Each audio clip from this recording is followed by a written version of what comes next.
he wants to do this thing in your life so you can see how much he can do and then more. See, we trust him today for this thing. Oh, that makes us a little arrogant to trust him tomorrow for the next thing. Every tomorrow becomes today. And today, I can trust him for that thing and to get me through this day. That's what God wants you to have. That constant growing confidence and knowledge and assurance that he has not left you. He was promising this to the nation of Israel as they went into the promised land. He says this, now verse 5, the officers shall all die. Here's the thing I wanted to get to the other day, and I wasn't able to get to it. He says that the officers, in verse 5, chapter 20, verse 5 of Deuteronomy, the officers also shall speak to the people, saying, who is the man that has built a house and has not dedicated it? Let him depart and return to his house, lest he die, and in the battle, and another man dedicate it. He says, and who is the man that has painted a vineyard and has not begun to use its fruit? Let him depart and return to his house, lest he die in the battle, and another man begin to use his fruit. And who is the man that is engaged to a woman and has not married her? Let him depart and return to his house, lest he die in the battle, and another man marry her. Now let's stop right there for a moment, because the next thing is interesting. I mean, you're going to like this. Now, he says the officers will come and speak, and they're going to say, the man who has built the house hasn't lived in it. What is he going to be thinking about in that battle? He's going to be thinking about that house that he built and how he's going to never be able to enjoy it. All you guys, go home. Go home and enjoy your house. It's not a bad thing, but you built it, you should enjoy it. Because battle's not ours anyway. How about that? The next one is the people who have planted vineyards and gardens and have sown seed in their farm. And I mean, somebody who has, let's talk about the vineyard, has not enjoyed the fruit of their work, has not enjoyed the fruit of their labor even once. What is he going to be thinking about? Oh, I bet the grapes are good. They're so sweet this year. Oh, it's been such a nice rainy season. Oh, they're luscious, I'm sure. And he says, you go home. Now, mind you, this is probably a lot of your younger and stronger men. And definitely here, who's the man who is engaged to a woman and has not married her? Go home. Go home, lest you die, and another man marry your bride. Well, he's saying to you, listen, you've not married your wife, you've not had any children, go home. Because you might die out here, and you'll never get to enjoy the privilege and the honor and the blessing and the joy of marriage and children. And what is he challenging us with? Well, he's challenging us with this. He's saying to you, listen, I'm going to send home you come into this battle, all the stronger young men are going home. You're watching them walk away, and all that's left is, I guess, the older crowd, and some, I guess, the more mature folk. That's one thing. But some who are not so privileged or desirable to women, or who have not yet planted the vineyards. They're the ones who are not as strong, the ones who are not as labor baked, cut, and all that. So what does that leave us with? Well, we're going to find out. He says this, then the officers shall speak further to the people, and they shall say, who is the man that is afraid and faint-hearted? Let him depart and return to his house, so that he might not make his brother's hearts melt like his heart.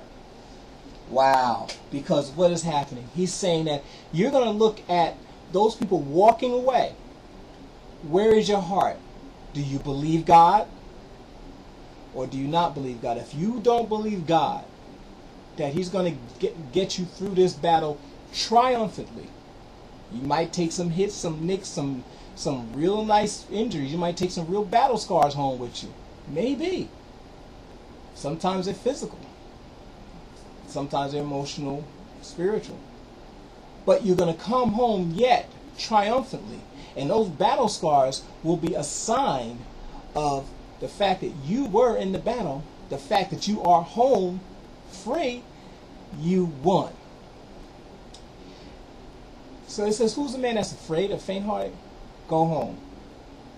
Because we don't want you to ruin this victory. Why? Because all you need is one person. You know, a lot of times what you have to do, the immediate thing that God is saying to me, real simple, is this.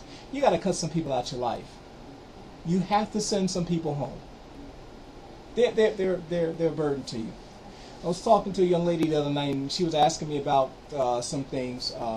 She asked me about, can she, I'm trying to think of, what was it she said? Oh, she was talking about hip-hop. And she wasn't talking about Christian hip-hop or positive hip-hop. She was just talking about rap, hip-hop in general. And I just asked her one question. I said, I don't preach religion or rules.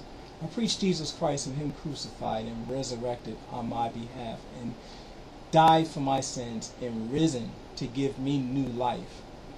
I don't preach living by rules. I preach living by the relationship I have with Jesus Christ. Like the relationship I have. I don't have rules with my wife. I have a relationship with her. And that's what makes me do or not do things. Now, I ask her simply, do you ask yourself two things I always say. One, something you're doing, something you're involved in, is it something that if Jesus were physically walking with you, he would say to you, oh, that's cool. Let's go do that together. Come on, let's go on. Or would he say, oh, that's cool. Go ahead. I'll wait right here. I'll be right here. Or not. Would you be ashamed to tell him, I'm going to go do this thing? I'm going to say this to that person or that thought? Would Jesus say, that's a cool idea? Because he knows our thoughts. Then that means we might have to change our way of thinking. Not the thought, but the way of thinking, the source of our thinking, the attitude behind the thinking. Because sometimes we just, I'll think good. No. That means we got to take these minds. We have to bring this, everything in our minds, everything in our makeup, into captivity to submission to the will of God. All right? So he says this. He says, so the challenge is this. The next thing I asked her was another thing. Does it help you or does it hinder you? Because see, if it helps you to grow, go for it. But if it does not help you to grow, it's helping you to age. See, the human body does one of two things throughout your life. You're going to either be growing or you're going to be aging. Aging is when the body starts to more or less consume itself. It starts to break down and it becomes weaker. Growth, as we know, is the point where the body is becoming stronger and developing and expanding. So you're either expanding or you're shrinking. You're growing or you're dying. You're maturing or you're aging. This is what you are. This is what's happening. Remember, one of the things about maturity is the ability to produce like kind, to reproduce. Well, if you're not reproducing after the image of Jesus Christ, that means that you have reached spiritual menopause, if you would. And at that point, you definitely are in the aging process, and you're about to dry up and die. I'm just saying. But Exodus, and I mean Deuteronomy. I'm sorry, I dropped my Bible there. But so he says to you, but there are some things you have to cut out of your life. Some people you got to cut out of your life. The people who are distracted by the things they've been doing. Remember, Jesus said, if you're not anybody that puts their hand to the plow and looks back is not worthy of me. So there are some people that for what God has called, you're not going to take a big crowd with you into the promised land, unfortunately. No, no. As you go to possess the land, it's not going to be a big crowd going with you. You might be going alone. You and one or two good brothers and sisters who are also fired up about what God can do. All right? But I'm going to stop right there. God is asking us to believe Him enough to look at the enemy, see how big the challenge is, see how big that thing or that person, that organization, that problem, that child, that family, whatever it is, that relationship, and look at it and see how formidable it is, how formidable the prospects. To see that without Him, we would surely die. And He's saying, will you believe me enough?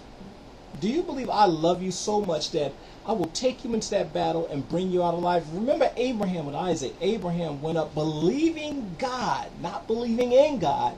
Take out that preposition. He believed God.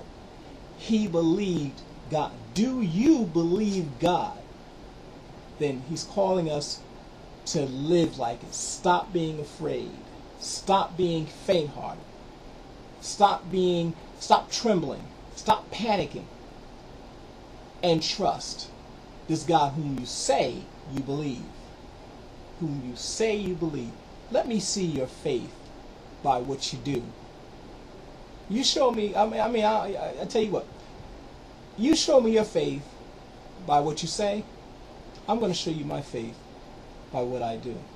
And that's what God is asking of us. It's not always easy. It is a challenge. In fact, if you're not born again, it's impossible.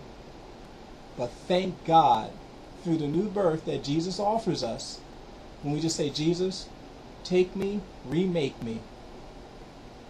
And when He does that, you'll know what I'm talking about. And those of you who are born again, you already know what it's like to live a life, I hope, that believes God. Unless you're trying to take a crowd with you into battle.